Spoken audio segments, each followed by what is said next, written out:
Okay, guys, we are here with Sarah with an H. Sarah, not Sarah. Sarah. And this is Hair Co Combos. And we're going to chat. Tell us who you are, what you do, and why you're here. Hi, I'm Sarah. I'm 30. I'm a hairstylist. I'm here. Why do I work for you? Why you're here, sure, whatever. I mean, frankly, I was working in a salon where I was being mistreated really intensely. So I walked Let's out. just jump right into it. Let me just share the trauma. This is how every conversation goes. No, I'm here because I was looking for a salon that aligned with who I am, where I felt like I could be fully myself. I was not in a place like that, and I messaged you. No, that's not actually what happened, but I'm like, do we go into the depths of it? I had You do whatever you like. the salon that you previously owned. I tried to Yes. apply 3 separate occasions, and I gave it one more shot when I was having a really rough day at my old salon, and I messaged, and they're like, not hiring. And then that night, you DM'd me. What's funny is I think I'm one of the only people here who actually had no clue who you were before I interviewed with you. Yeah. I had no clue who you were. Yeah. And then Well, obviously you followed the other page. Yep. So did you not know a little bit about who I I knew was?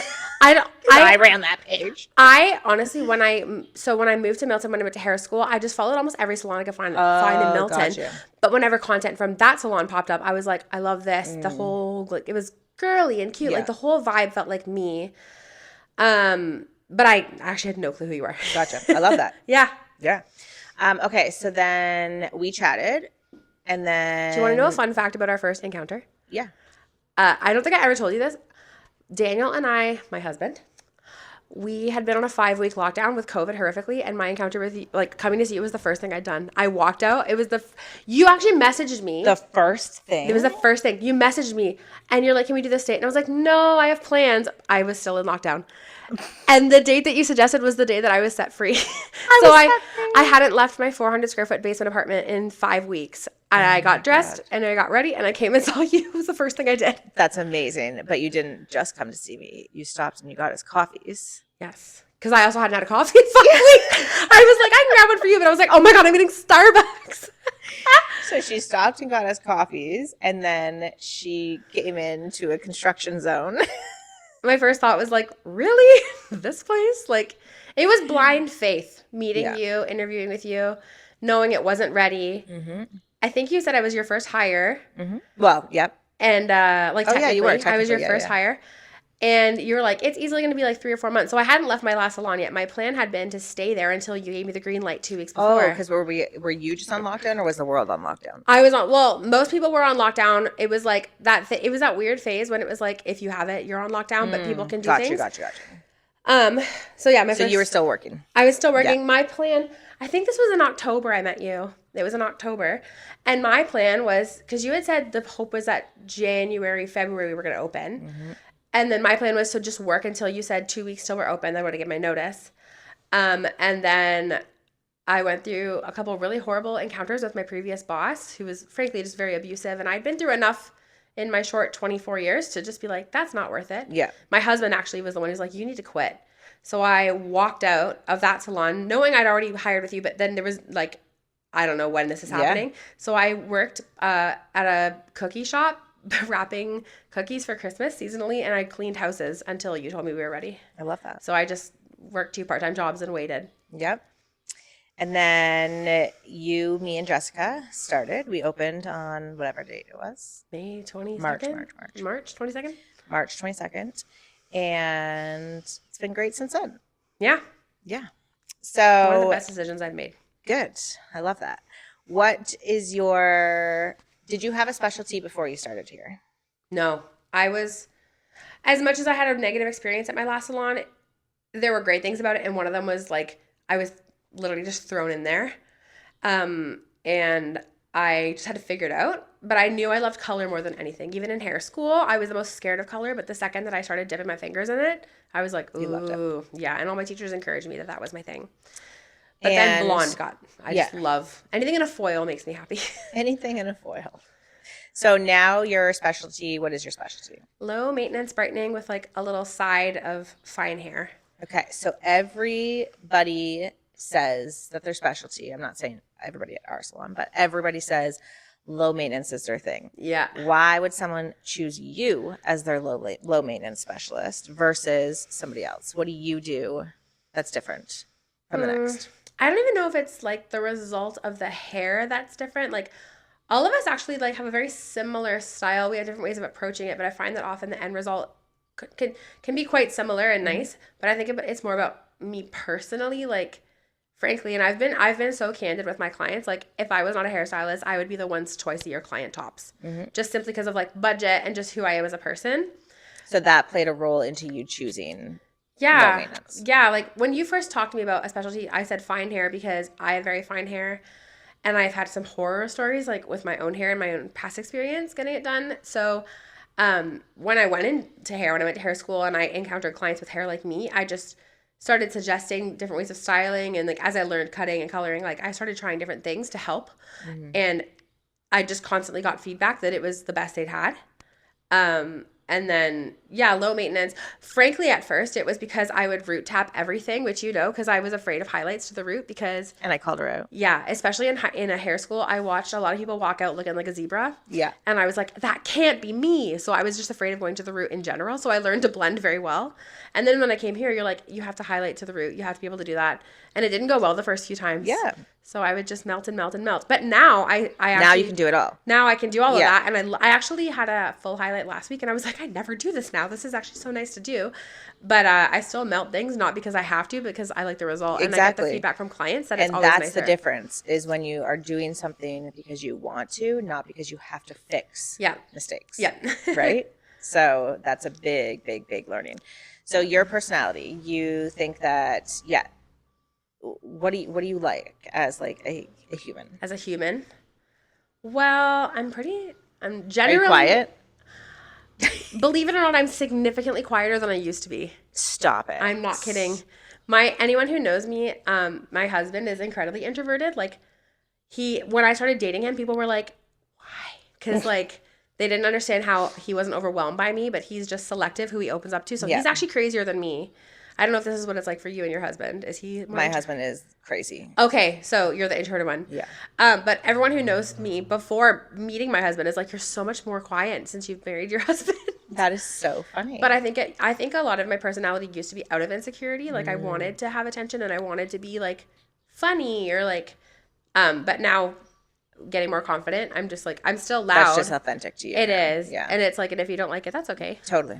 Like I remember Sam and I once had a conversation when she started here and she's like, how do you like you book so many people through Instagram because of your personality? And I said to her, I was like, as much as someone will book with me because they like my personality, I guarantee there's always, for everyone who books, one doesn't, because you're like, oh, Totally. she's a little too loud Yep. for me in the salon. And I have clients like Yep. who love yapping and chatting and I'm all for it, but I also love a good quiet appointment. Yeah. Yeah. But when I went on mat leave, Alyssa and Sam were like, we've had a few of your clients and we feel like they're waiting for us to entertain them. We don't know what to do. That's so funny. And you even messaged me, you're like, it's really quiet It's here. really quiet here. Yeah. Yeah. Really quiet Yeah. here. Yeah, Sarah loves to like laugh and joke and like she's really fucking funny. And like It's just like, because I don't think before I speak, yeah. which can nip me in the butt. I'm better, but like, I just like, I don't know. People always say like, you should have been a comedian, but it's like, I don't like throw things out pre-planned. Yeah. I just am kind of unfiltered and sassy. Yeah. I have quick responses. Yes. That's so funny. Okay, so you went on mat leave. Mm-hmm. You had a little man I did. and you went on mat leave and then you came back. And how has it been coming back from mat leave? It's been amazing. Like the biggest slap in the face ever becoming a mom. I actually came back 3 months postpartum, but only on Saturdays because Yeah. I missed it so much here and it was just good for me to get out. Like mentally, right? Like it's like that you have to wake up, you have to get dressed, you have to get your makeup on. Like you're Yeah. like, I'm leaving with a purpose. Yeah, and Right? to have like conversations with my mom brain turned off. That's what happens when I'm working here at the salon. Which is so wonderful to have a job that feels so like I literally feel relaxed when I'm here. But it's been a huge adjustment. Like, oh my gosh. But I feel very proud of myself because from the get-go, I kind of knew like what I could and couldn't handle, like even communicating with you. And I was like, I have to be part-time now. Like for my husband and I, and like every mom's different with what they need. I Totally. knew I needed to be home with my son and we would like to have more kids. I've been very frank with Asia about that timeline. Obviously, you never know what's going to happen, but I've been like, here's my plan. I would like to get knocked up at this point.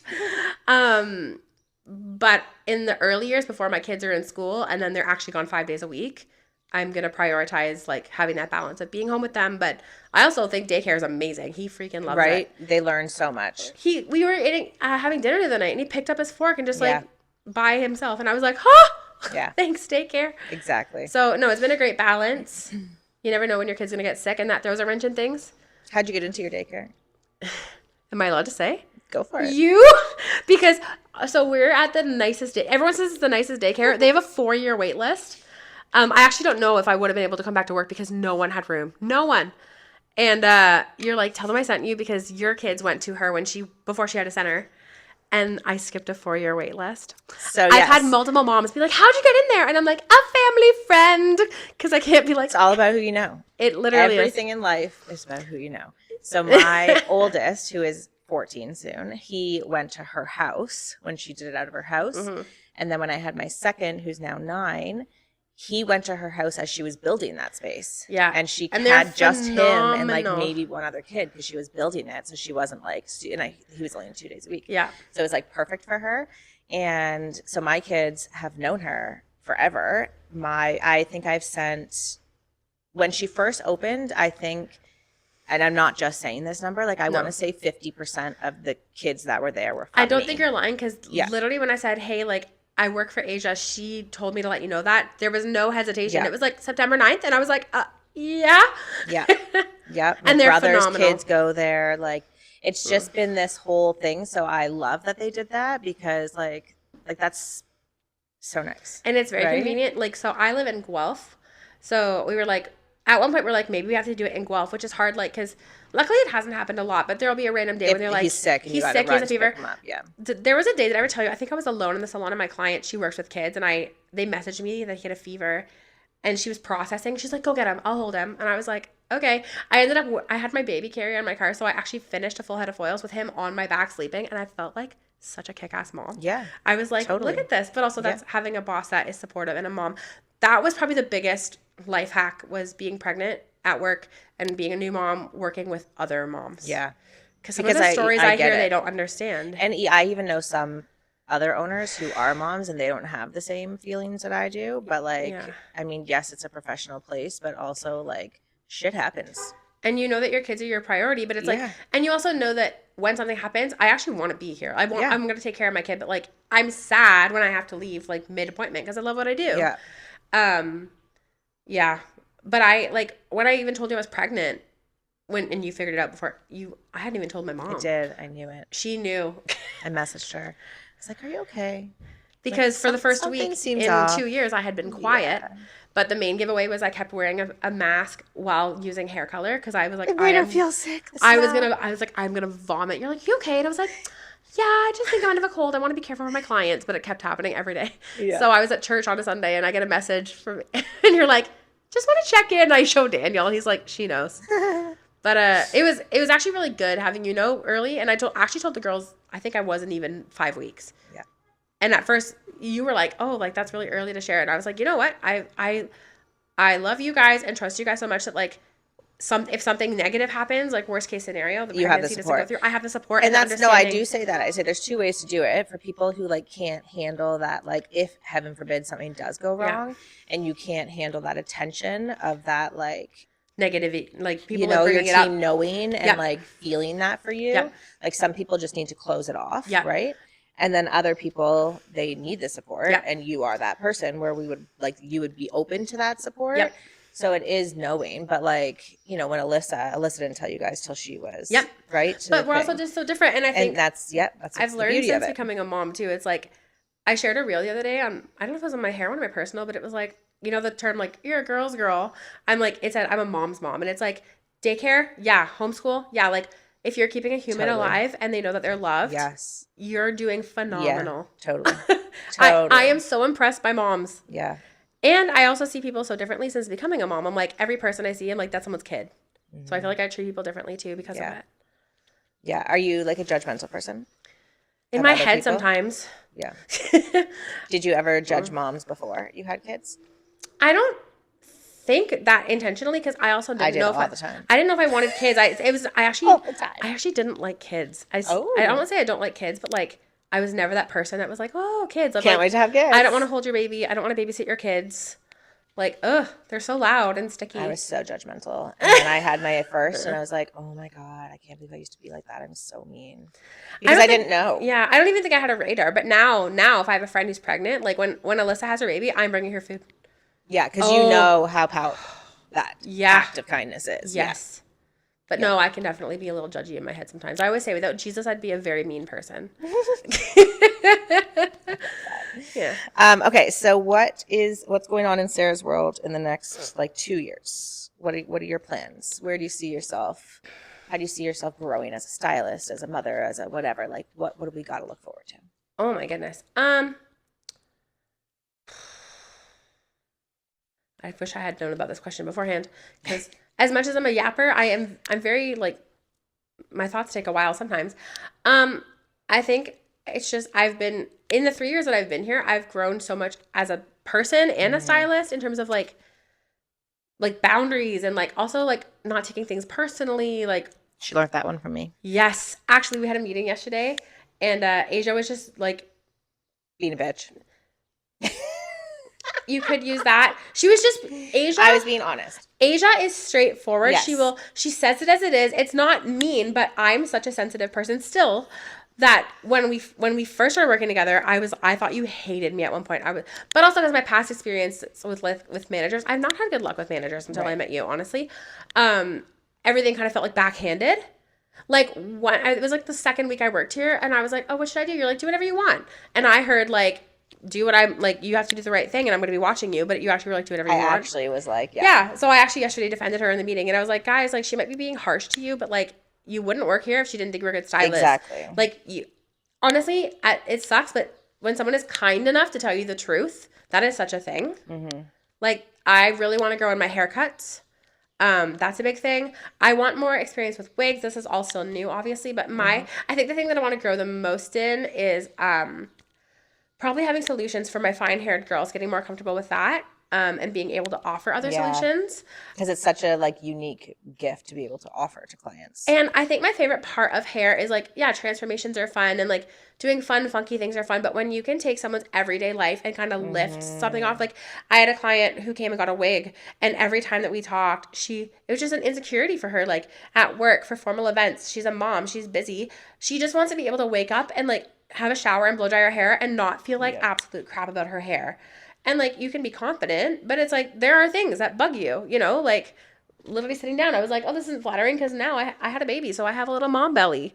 Like, more of a pooch than I did. But it's, like, I had my baby 9 years ago, and I still have a mom belly. Yeah, honestly, it's fine. Just, so my favorite part of hair is making someone day-to-day feel confident, not just when they're here. So I think finding more solutions for that. And we're planning to get trained in Great Lengths. Mm-hmm.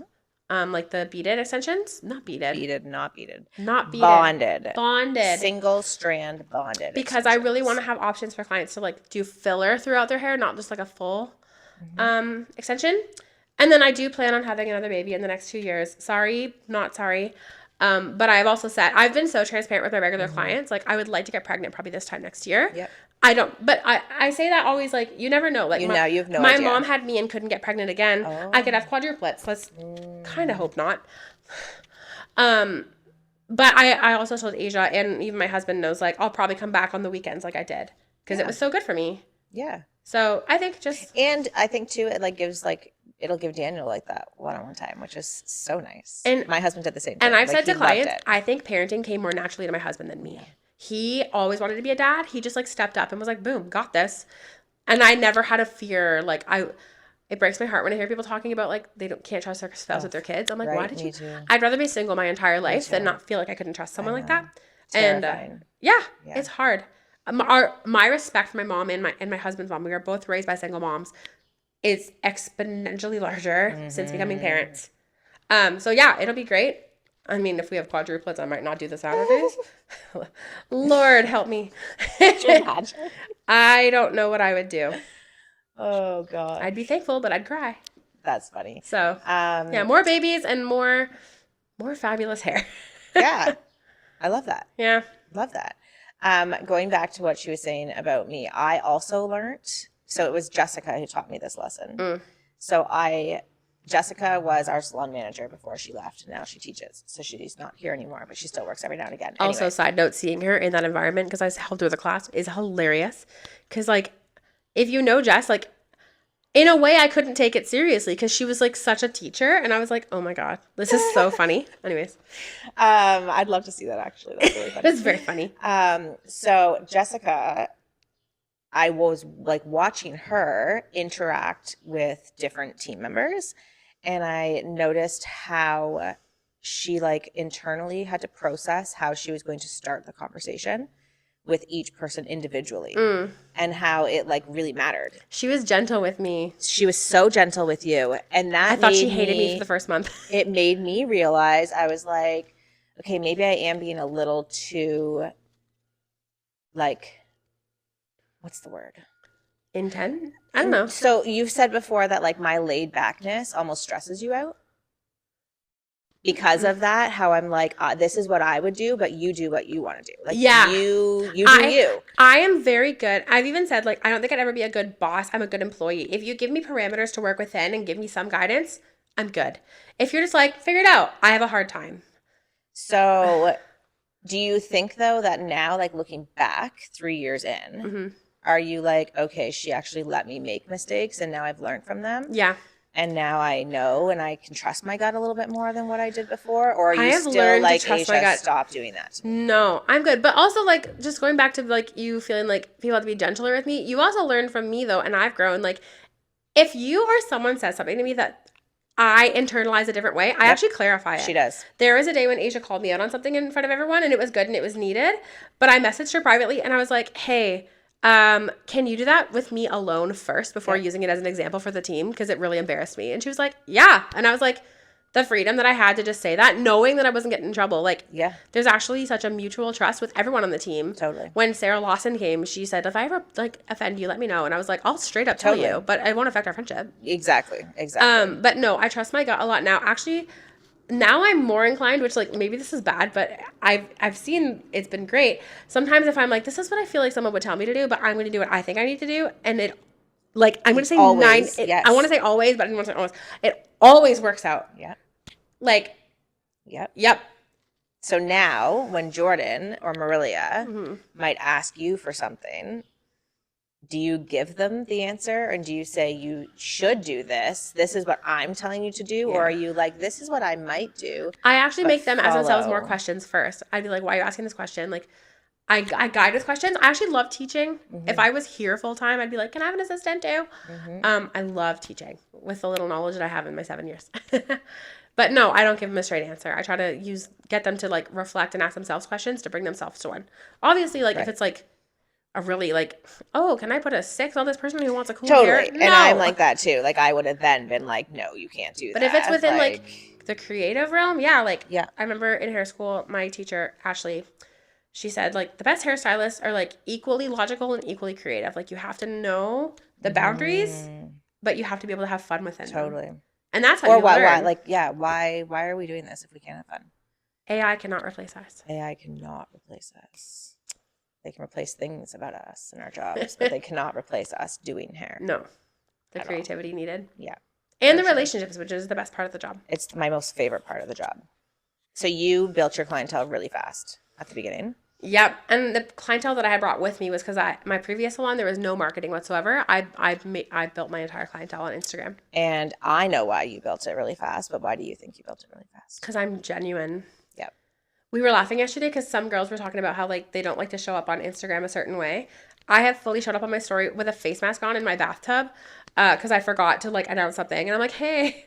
And I've got almost 1,000 followers on there. Not that everyone looks every day, but, like, I know I'll be seen. But it's like, I just show up so honestly. Like, there was a day where I had to, like, change something in my schedule, and I announced it on my Instagram. And I was like, it was like 4 a.m. because Owen woke me up and there was mascara under my eyes.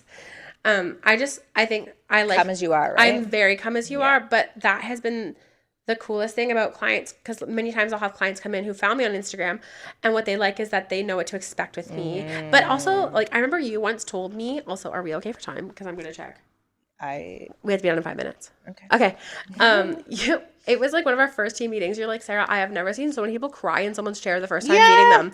So true. I could probably not count on like both my hands how many times I've met a person for the first time and they burst into tears in my chair.